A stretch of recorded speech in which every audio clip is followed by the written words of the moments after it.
Disebut juga tanah para martir dengan Monsignor Johannes Arts dan teman-teman yang ditembak mati di pesisir pantai Langgur dan sampai sekarang menjadi tempat ziarah umat Katolik di sana.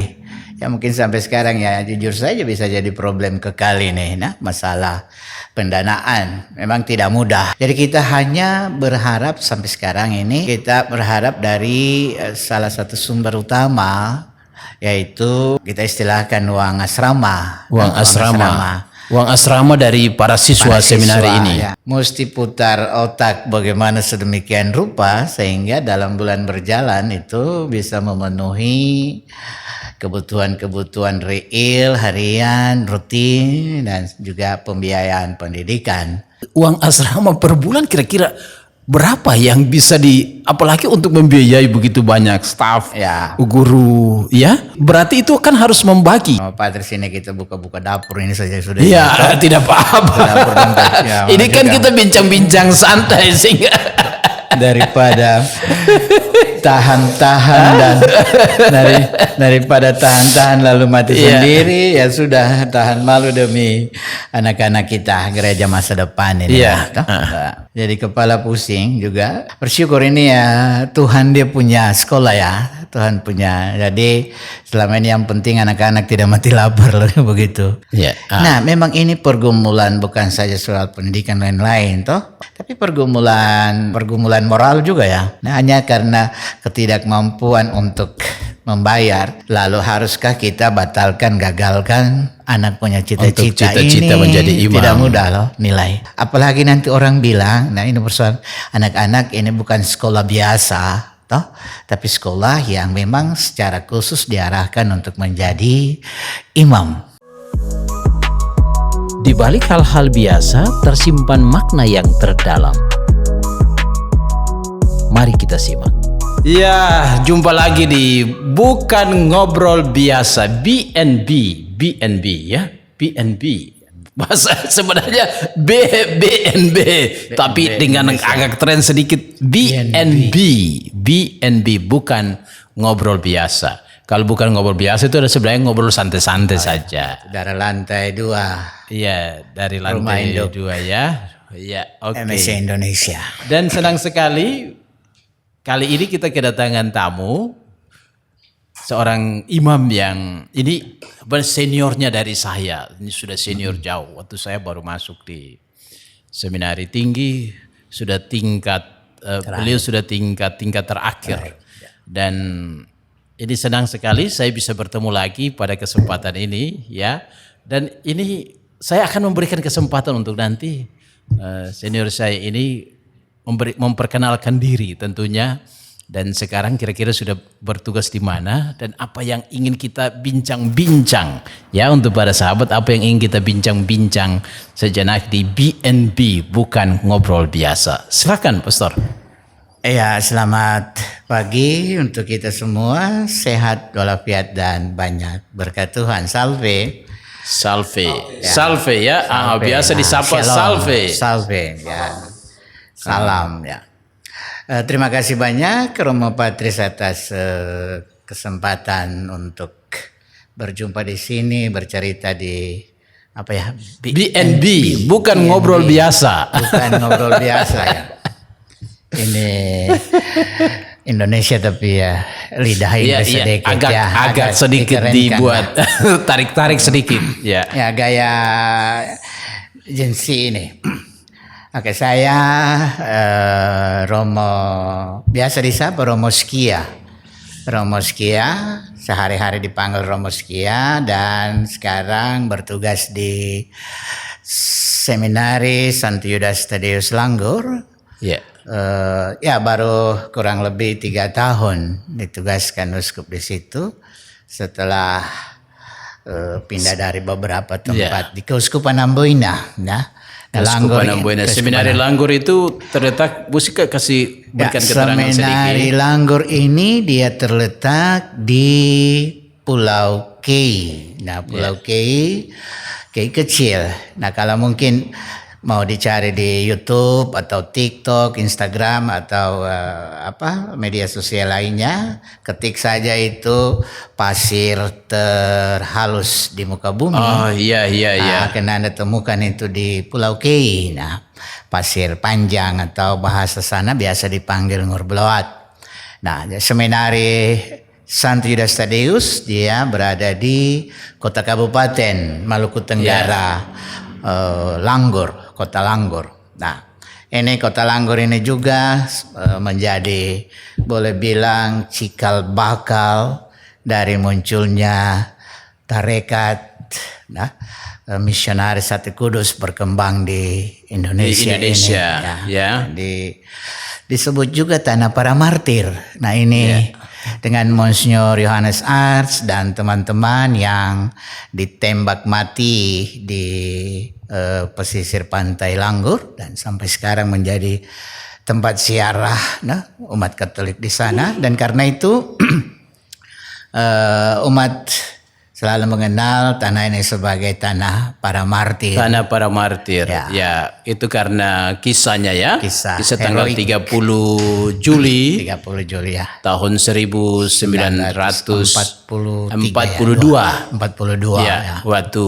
Waktu Jepang mendarat di Kei dan menembakkan untuk misionaris Belanda. Itu Monsignor Johannes Ars dan dengan pastor-pastor dan para bruder. Ya. Dan itu seminari Langur terletak di situ ya. Pastor Skia, kira-kira sampai saat ini jumlah anak-anak yang masuk di seminari ataukah animo masyarakat untuk masuk seminari sejauh mana Pastor Skia melihat secara khusus? Ya, sampai sekarang keinginan anak-anak untuk masuk seminari masih di atas rata-rata. Jadi minatnya masih cukup tinggi. Nah, sebab kita tahun lalu saja itu jumlah siswa yang masuk kelas 10 itu ada 75 seminaris kelas 10. Kelas 10 berarti ke SMA kelas 1. SMA kelas 1. Kemudian tahun ini memang agak menurun tetapi dia kurang lebih 63. Total sekarang kita ini di Seminari Langur saat ini para seminaris dari kelas 10 sampai kelas 12 atau kelas 1 sampai kelas 3 kurang lebih 160 siswa.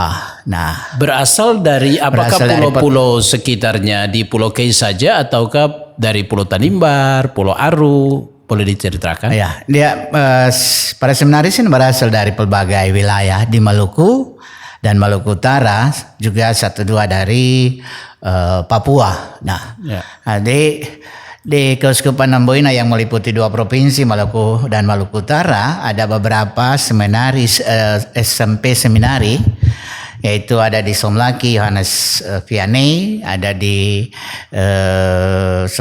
SMP Seminari Dobo, SMP Seminari Katlarat Kei Besar, nah pulaunya Romo Patris, dan SMP Seminari di Masuhi dan Tobelo. Nah, dan 1-2 yang dari ini. Karena itu dari sinilah Seminari Langur mendapatkan calon-calon imam.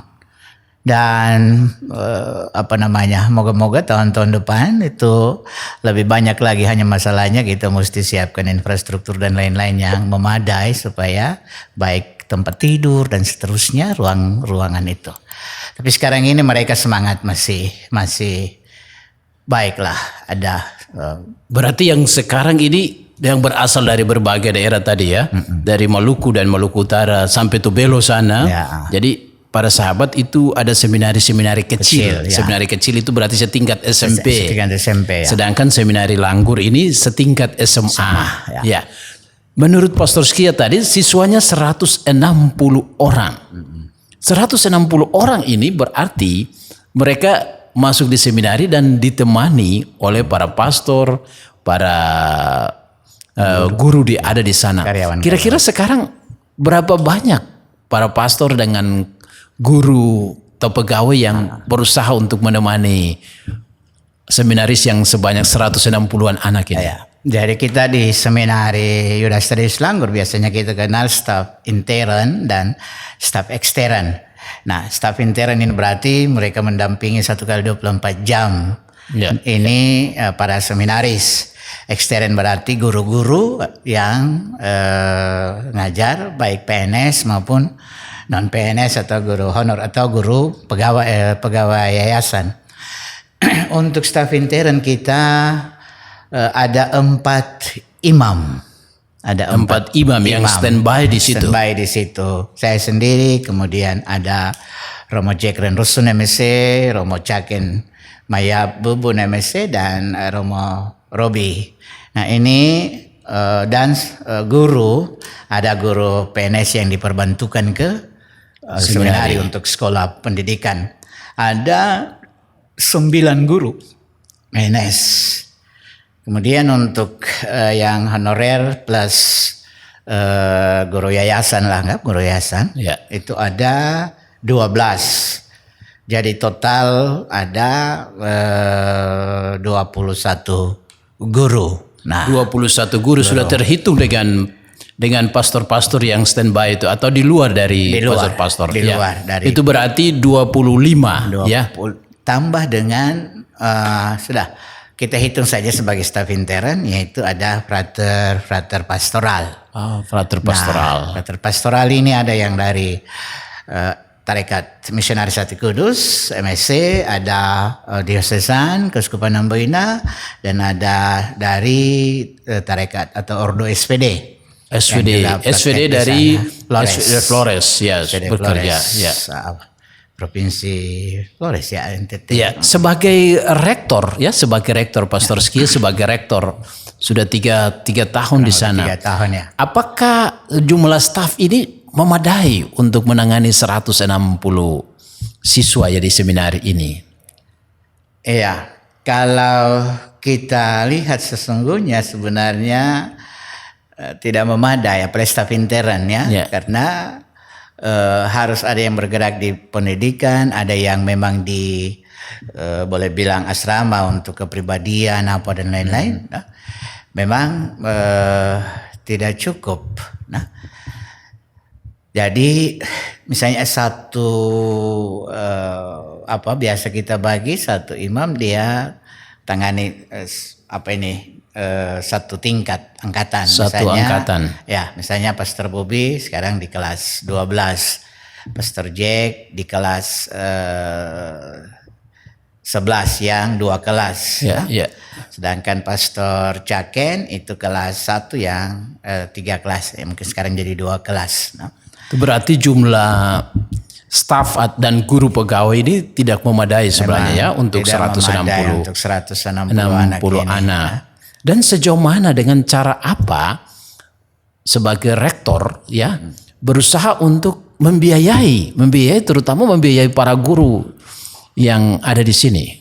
Nah ini punya kesulitan, tantangan, problemnya sendiri lagi.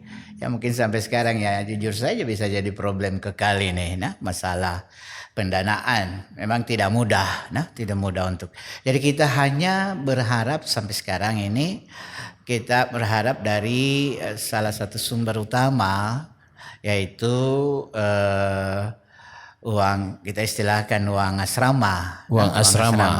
Uang asrama dari para siswa seminari ini. Ya. Uang asrama ini jadi di situ sudah untuk pendidikan, untuk hidup harian asrama, untuk pembinaan dan seterusnya.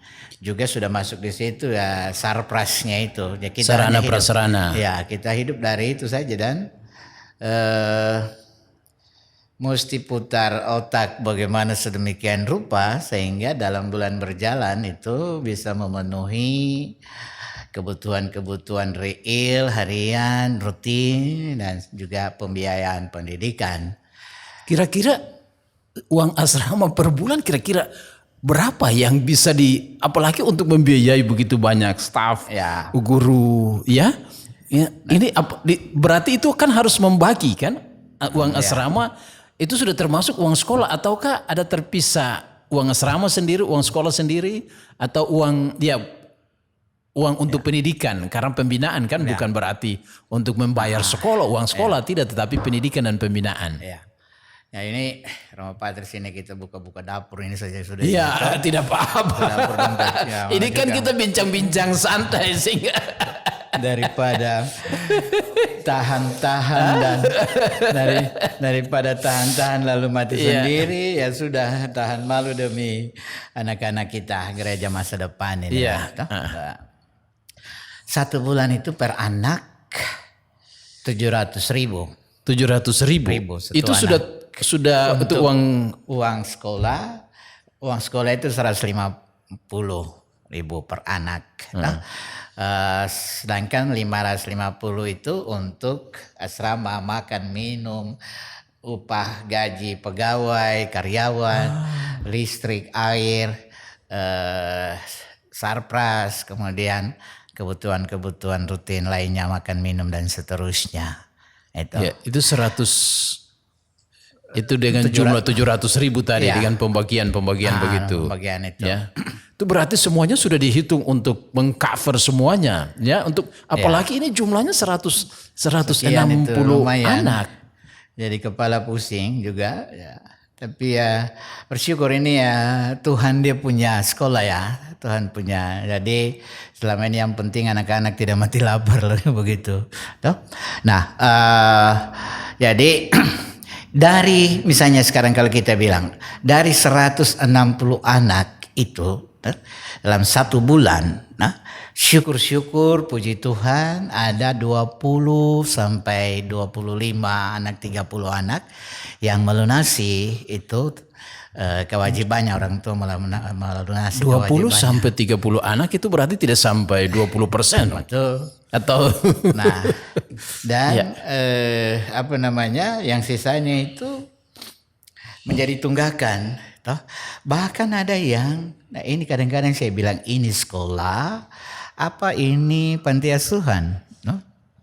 Nah karena ada yang memang dari semester 1 sampai semester akhir kelas 12 ini bahkan Rp1 pun tidak. Nah memang ini pergumulan bukan saja soal pendidikan lain-lain faktor-faktor, tapi pergumulan moral juga ya. Nah hanya karena ketidakmampuan untuk membayar, lalu haruskah kita gagalkan anak punya cita-cita ini menjadi imam. Tidak mudah loh nilai. Apalagi nanti orang bilang, nah ini persoalan anak-anak ini bukan sekolah biasa, tapi sekolah yang memang secara khusus diarahkan untuk menjadi imam. Nah, jadi tidak mudah untuk mengambil keputusan juga, walaupun ada yang bilang ya sudah pastor ya A, B. Oke, satu sisi. Jadi ya sudah kita selalu mengingatkan ke orang tua. Jadi tunggakan ada yang bukan tunggakan bulanan loh. Ini sampai tunggakan semester, bahkan beberapa semester tunggakan tahunan.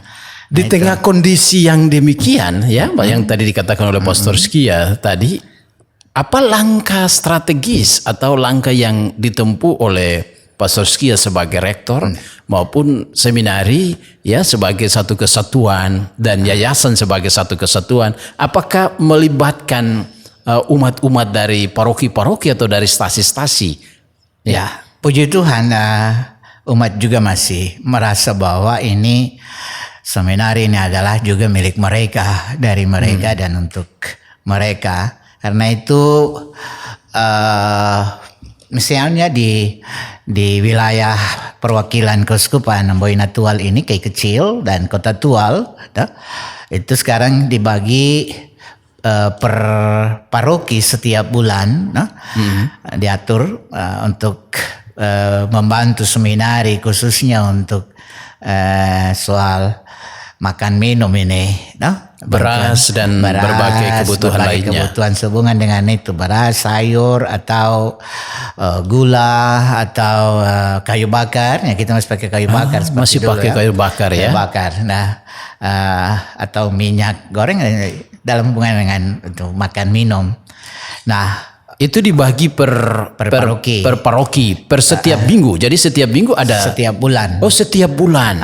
Setiap bulan itu walaupun tidak banyak, tetapi sangat membantulah, cukup membantu untuk anak kita bertahan untuk. Berarti pantas kita bersyukur ya, berterima kasih atas kerelaan umat yang senantiasa melihat pendidikan seminari ini sebagai pendidikan imam-imam mereka.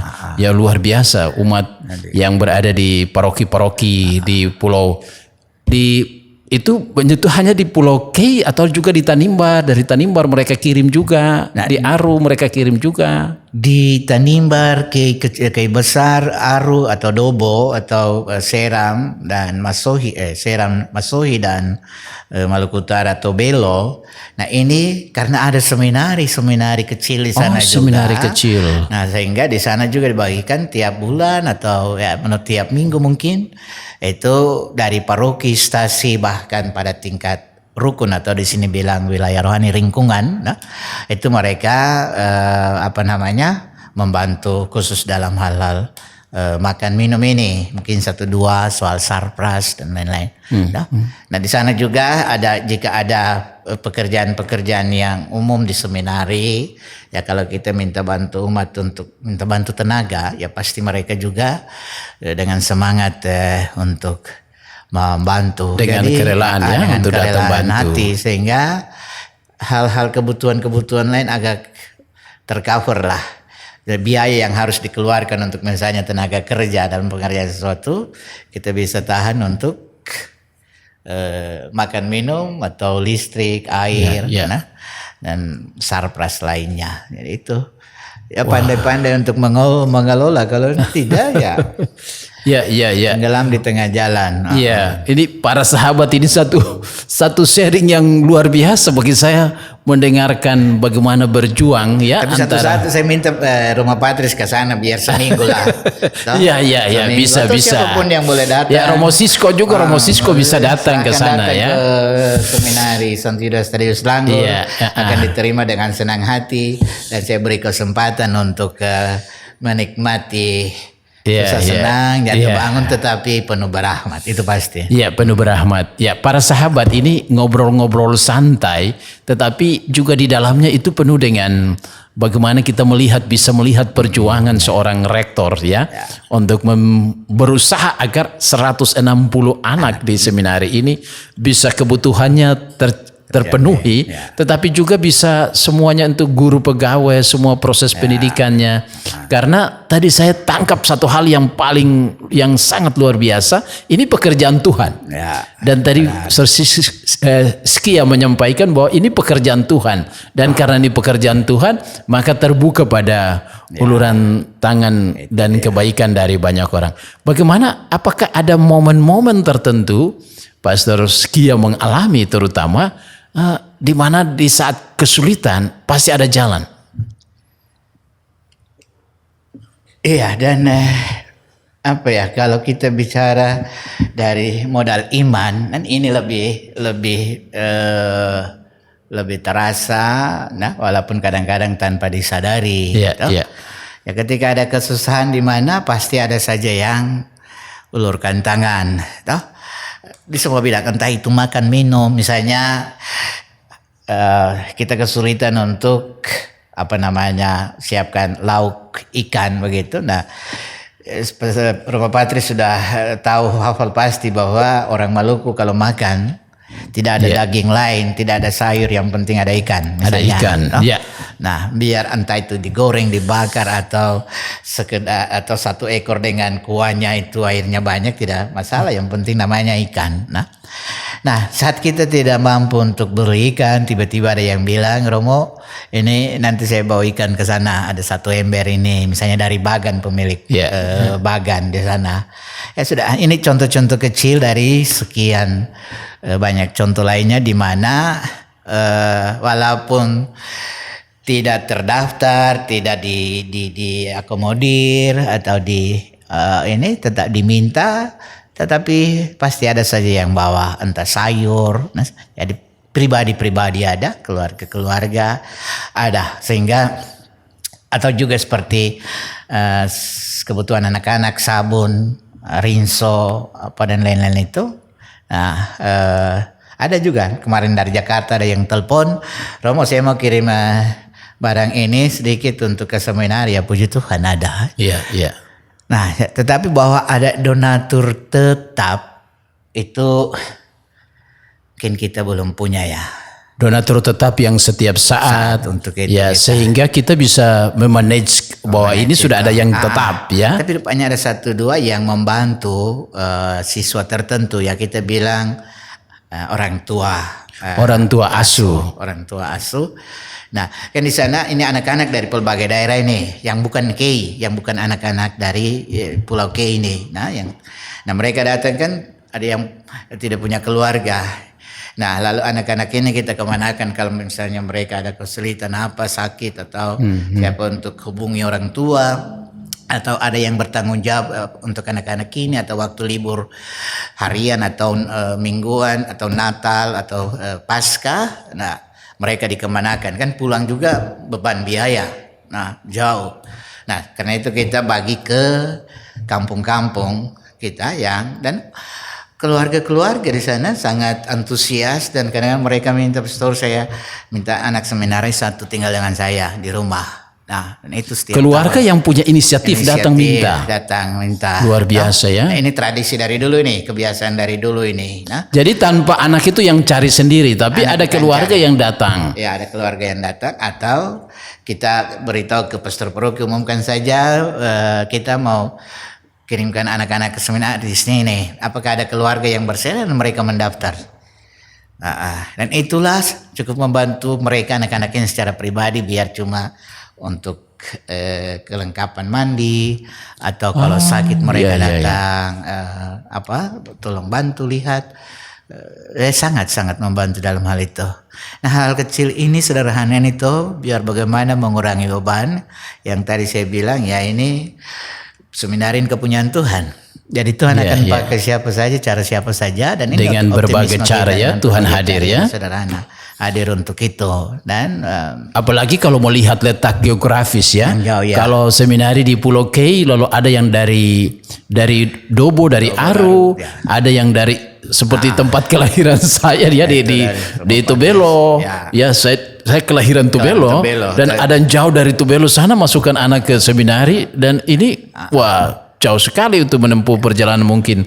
Kalau naik kapal itu biasanya ya minggu. 2 hari atau minggu ya. Kalau pesawat bisa pergi pulang itu 10 jutaan lah. Ya, itu betul ya.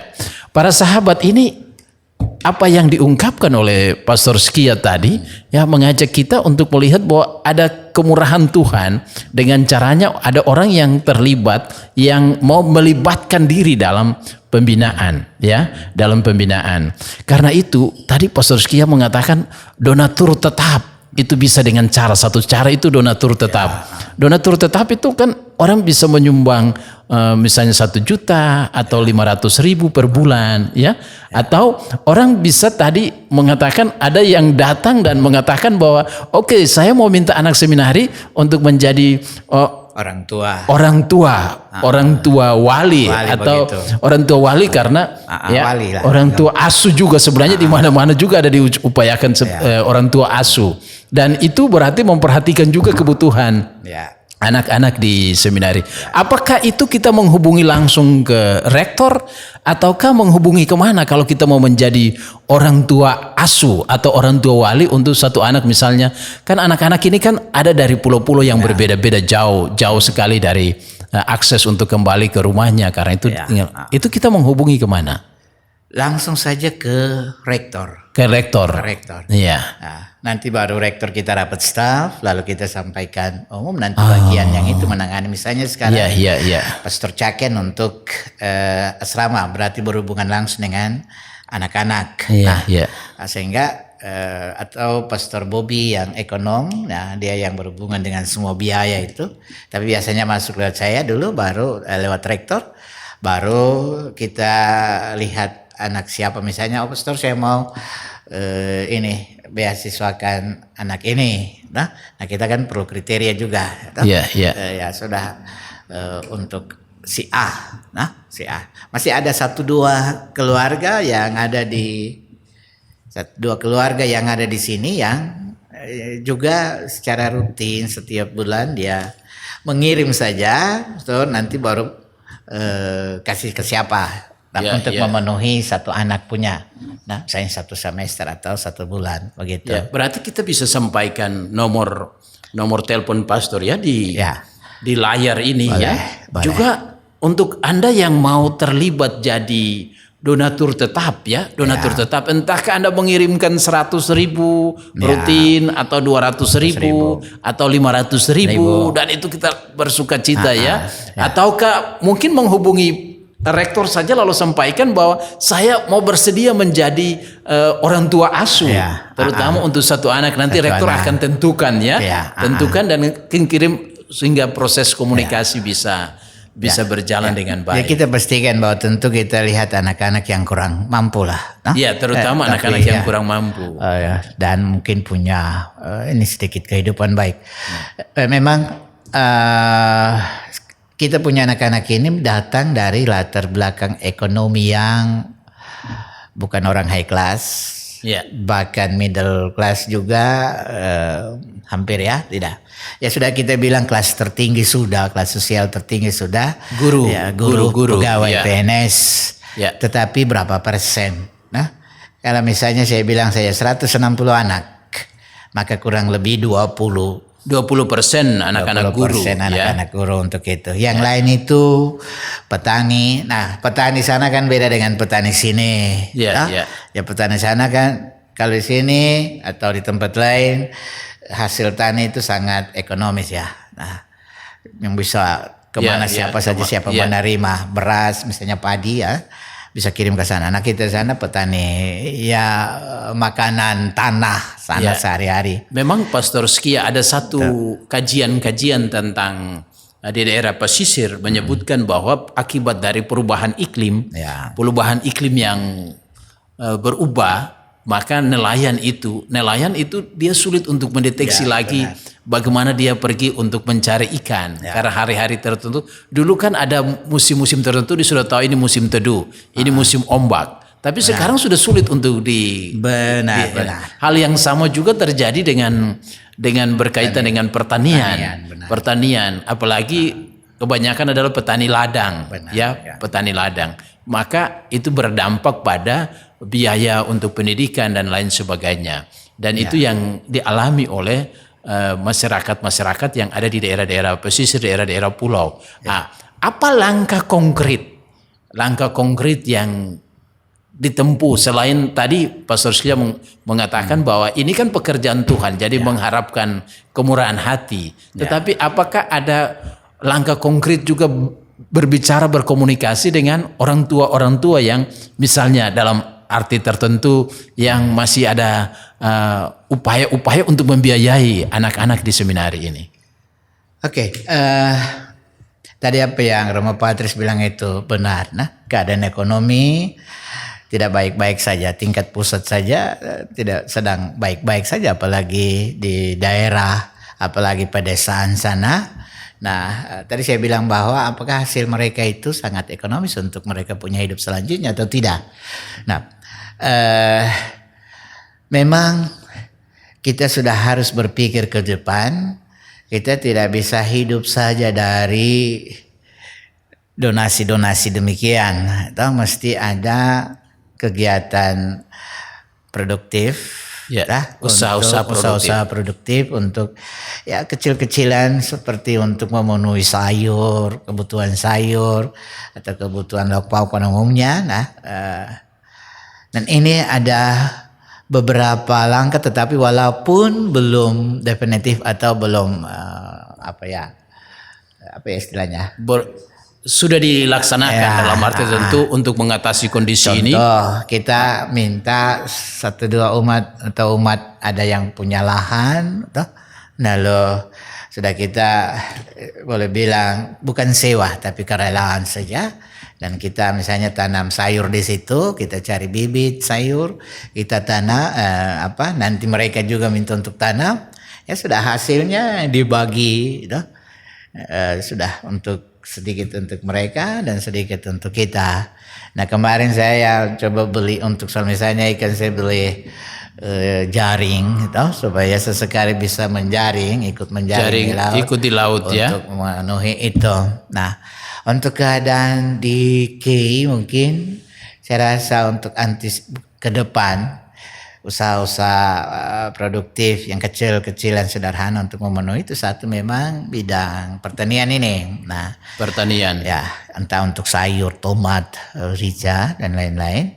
Depan itu mau tidak mau harus ada. Nah, juga peternakan ayam. Dulu masih angkatan saya tidak tahu waktu mau Patris. Iya, ada peternakan. Kita punya peternakan babi, yang gemuk-gemuk. Iya, kita punya peternakan. Karena mereka makan juga dari kuali belanga yang sama, toh sisa dari makanan kita kasih ke sana, dan itu memang kita mau ke depan ini, kalaupun dalam waktu dekat ya kita mau buat itu, mau buat itu. Memang kita kesulitan seperti di bibit babi yang memang unggul dan seterusnya, tapi kalau lahan pasti ada untuk itu. Untuk perikanan laut ini, ikan ini memang masih agak sulit. Nah kita di sana kan tidak terbiasa dengan ikan tawar, walaupun sebenarnya ada kolam. Makanya ikan laut ini hanya karena biaya operasionalnya itu tinggi. Toh, seperti bagan, satu buah bagan saja sekarang kurang lebih 200 juta. Tapi belum lagi kita cari orang jaga apa dan lain-lain, memang sedikit apalagi sulit. Seperti apa yang saya katakan tadi, tergantung pada musim ya.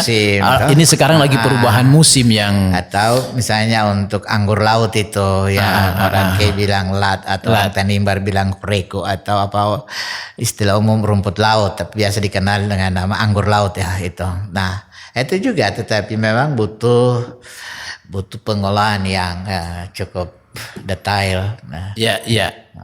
Untuk para sahabat ini tadi diungkapkan oleh Pastor Skia, jadi mereka sudah melakukan dan akan mengembangkan lagi peternakan, pertanian, dan karena itu untuk para sahabat yang mau berpartisipasi juga sebenarnya mereka terbuka untuk berpartisipasi. Itu berarti berpartisipasi entah memberikan 100.000, 200.000 untuk membantu untuk usaha-usaha produktif, sehingga seminari bisa hidup dari usaha-usaha produktifnya, hasil yang dia bisa capai terutama dari usaha-usaha produktifnya.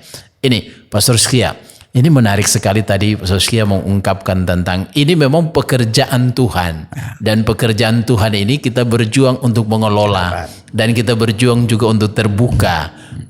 Sesudah minimal 3 tahun sebagai rektor di sana, melihat presentasi kelulusan, minimal melihat yang tamat SMA, berapa persen yang melanjutkan ke seminari-seminari tinggi?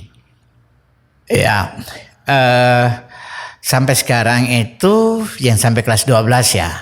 Sampai kelas 12 itu kurang lebih 80% yang melanjutkan ke atas. Nah, kita hitung dari kelas 12 saja, sebab kalau dari kelas 11 itu kan pas kita tahu setiap semester itu pasti ada yang undur diri atau keluar karena faktor-faktor tertentu. Nah, maka kelas 3 itu atau kelas 12 sedikitnya 80%. Nah, 80-90%. Soalnya ada 1-2 anak yang di akhir tahun, akhir semester rasanya sudah dengan inisiatif minta undur diri untuk panggilan lain. Nah, 80% yang tamatan dari seminari Langgur itu mereka memilih menjadi, karena kita mesti bisa mengkategorikan lagi, dia masuk di imam diosesan, imam kongregasi, dan itu tersebar, saya dengar tersebar ke berbagai wilayah di seluruh Indonesia. Benar Pak Patris. Jadi seminari ini walaupun seminari keuskupan, yang dulu didirikan oleh Tarekat MSC, oleh Pastor Bush, tahun 1949, jadi 49 berarti tahun sudah 2024 kemarin adalah 75 tahun. 75 tahun Pesta Intan. Tahun ini 76 tahun, 28 Oktober. Nah, Jadi memang MSC, terima kasih banyak untuk Tarekat MSC, kita tepuk tangan karena sudah salah satu buah emas, buah anggun dari misi misionaris Hati Kudus Yesus adalah seminari ini. Seminari Langgur. Nah, walaupun menjadi seminari keuskupan. Tamat dari sejak berdiri sampai sekarang kurang lebih sudah 300 imam. 300 imam. Nah, yang tersebar di pelbagai tarekat, ordo dan seterusnya. Nah, pada umumnya ada yang di keuskupan, imam keuskupan yang terbanyak ya, imam keuskupan Amboina, imam MSC, tarekat MSC ini yang terbanyak juga. Nah, kemudian berikut SPD, nah juga banyak. Kemudian ada di keuskupan-keuskupan lain seperti Merauke, Timika, yang ada di Papua sana. Nah, Agats juga ya, saya dengar Agats juga ya. Sorong, Jayapura, apalagi itu. Nah, nanti kemudian ada yang juga seperti di Manado, Kalimantan, dan ada juga OFM, OSC, apalagi ya? Ya. MGL, saya dengar ada juga yang MGL. Ya ini yang terakhir ini yang di Australia ya. Australia Spanyol ini, Pastor Kilmas ini. Elmas. Iya. Apa ya targetnya saya lupa. Jadi tersebar di pelbagai negara juga ada, sehingga syukur seminari ini sudah melahirkan juga beberapa uskup, nah dua ya, uskup Yos Tetol almarhum, sekarang Monsignor Senangutra, dulu uskup Agats ya, Timika ini, uskup John Philip Saklil apa dulu ya, saya kurang ingat baik-baik. Nah, dia tersebar di pelbagai tarekat, pelbagai keuskupan, juga pelbagai negara sekarang. Dan berarti dalam arti tertentu dari Langgur yang Bapak Uskup Sol dari katakan, Langgur untuk Indonesia, untuk dunia. Jadi saya rasa salah satu tempat yang menjadi sejarah gereja yang utama adalah Langgur. Dari Langgur untuk dunia ya. Untuk dunia. Nah, ya berarti seminari sudah melahirkan banyak. Ya. Nah, apakah ada seperti alumni dari selain para imam, para uskup, tapi juga alumni karena pasti sudah melahirkan juga banyak tokoh-tokoh umat. Lebih banyak ya? lagi kan? Lebih banyak kan tokoh-tokoh umat itu, tokoh-tokoh umat yang ada tersebar di berbagai tempat di seluruh Indonesia, bahkan di luar. Apakah ada forum atau ada grup alumni yang saling menyokong untuk kehidupan seminari ini? Kalau saya tidak salah ingat, ada sekitar 2.000-an alumnus. Nah, yang dari 2.000-an itu, hampir 3.000 itu, 200-300 itu yang imam, yang lain umat awam yang juga di pelbagai sektor. Nah, ada yang TNI Polri, PNS, ada yang macam-macam hal ini, bidang. Nah, sudah ada kita punya kelompok alumni, forum alumni itu ada yang buat perangkatan, ada yang dari angkatan ini ada lalu sama-sama. Jadi ada alumni angkatan, ada alumni keseluruhan kita. Nah, dari tahun kemarin, 2 tahun kemarin, beberapa tahun kemarin sudah ada, dan juga membantu untuk pelbagai hal ya, untuk kehidupan seminari.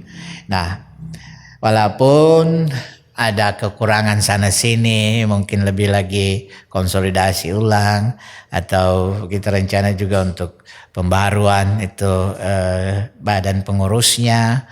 Tapi real bahwa anggota-anggota pribadi itu sampai sekarang juga masih memperhatikan. Hari ini saja misalnya saya dapat buku kurang lebih 1.000 buah dari salah satu alumni, yaitu ya saya sebut saja ya Mas Tio kakak kelas saya dulu yang sekarang tinggal di Bandung. Nah, dia akan membantu seminari 1.000 buku.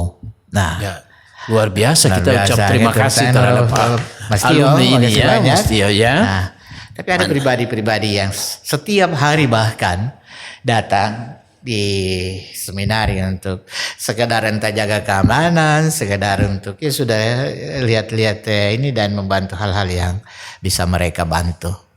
Nah, Wah, itu ini sesuatu. Saya juga sebagai alumni di seminari ya, dan itu memang mari kita para alumni ya, alumni dari seminari Langgur ini, dari Langgur untuk Indonesia, Langgur untuk dunia. Mari kita terus bergerak bersama-sama dengan pastor rektor dan seluruh di staf dan yang ada di seminari. Kita bergerak sama-sama untuk pembinaan-pembinaan.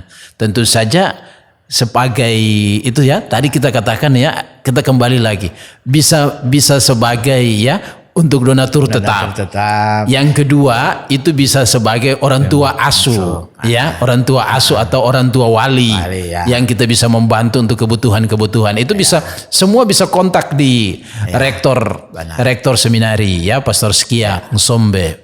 Dan yang ketiga, kita bisa membantu untuk usaha-usaha produktif. Tadi disebutkan ya, ada pertanian, ada peternakan. Kita bisa membantu juga. Nah, yang keempat, kita bisa membantu sebagai alumni tentunya untuk kita bisa membantu keseluruhan, melihat apa yang perlu di sana. Dan tadi rektor katakan ada alumni yang misalnya konkret membantu buku, membantu apa, atau bisa juga ada para sahabat yang bilang, oh ini saya mau membantu, kita tidak memberikan uang, tetapi juga memberikan hal apa yang konkret. Saya ingat dulu waktu saya di seminari, ada seorang awam yang dia alumni sebenarnya di seminari lain di Makassar. Waktu itu dia datang dan dia katakan, saya tidak punya apa-apa, yang saya punya adalah karate. Maka waktu itu kami latihan karate. Dan kami latihan karate dan dia menyumbang tenaganya, dan itu bagian dari sejauh mana dimensi ini masih ada sampai sekarang. Ya, jadikan seminari ini supaya kita tahu ya, kita terkenal dengan 3S itu. Tapi sudah bilang dalam bahasa Indonesia saja, satu hidup rohani ini, pengembangan hidup rohani itu wajib mutlak lah. Jadi dalam segala. Nah, hidup rohani kan kita tidak bisa batasi saja pada hal doa pagi, siang, malam. Nah, tapi segala hal yang terkait dengan itu. Nah, ada ini intelektual, pendidikan.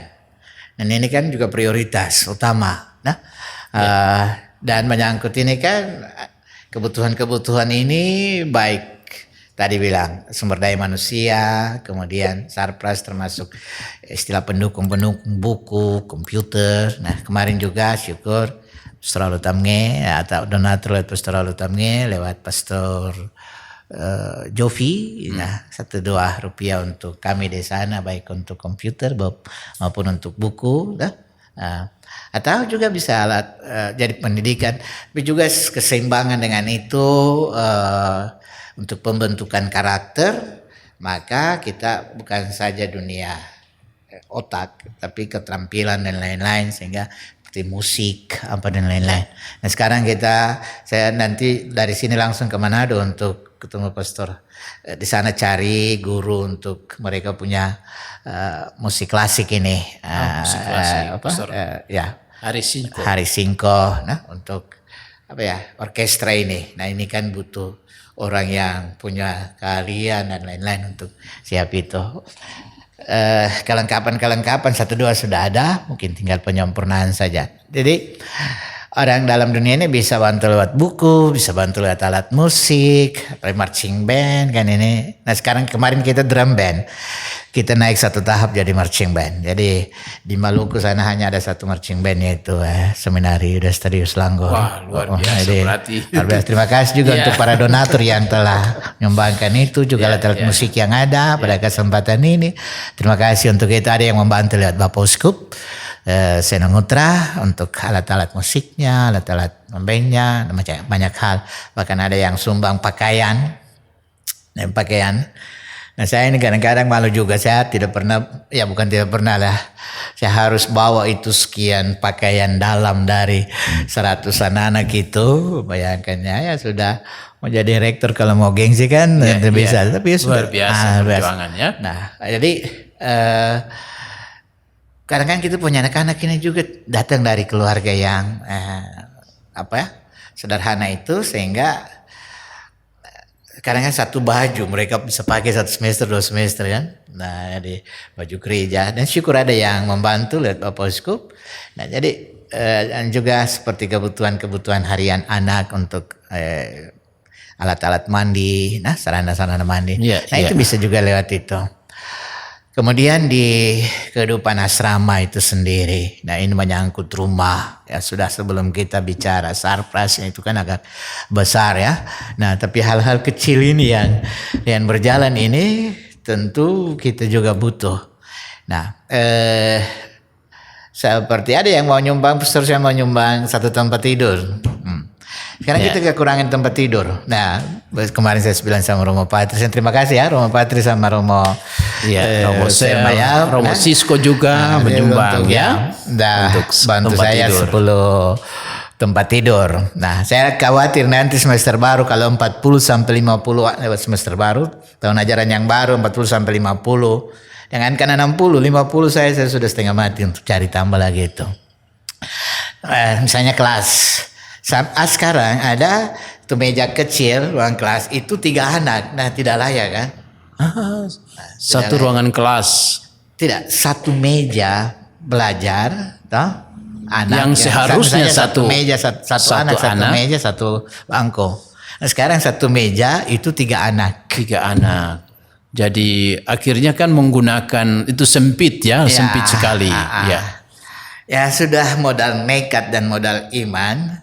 Dengan pertolongan Tuhan, ya kita berusaha ya jadi juga atas bantuan beberapa orang. Tapi selain kita usahakan dari atur bagaimana yang rutin itu, untuk menambah itu. Nah ada yang dari sekolah juga. Nah jadi, hal-hal ini banyak hal. Entah juga ada yang bantu. Pastor saya mau ini kelengkapan olahraga ini.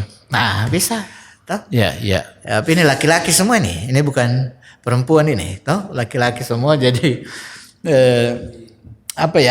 anak muda ya, jadi anak-anak muda kan, bergerak, banyak.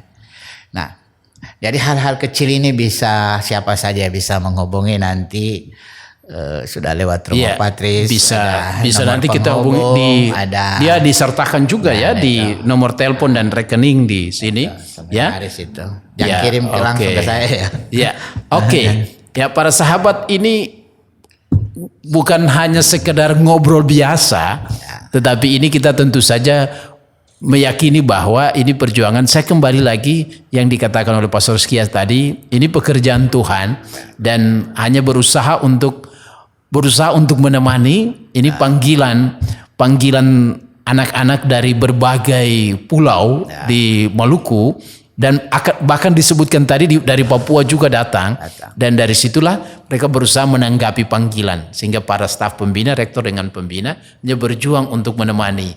Dari kelemahan, dari keterbatasan, tetapi dari situlah mereka membuka hati. Karena itu mari para sahabat, siapapun, termasuk alumni juga, kita bergerak bersama-sama. Kita yakin bahwa apa yang dikatakan oleh Pastor Skia tadi, mari kita bergerak sama-sama karena ini pekerjaan Tuhan.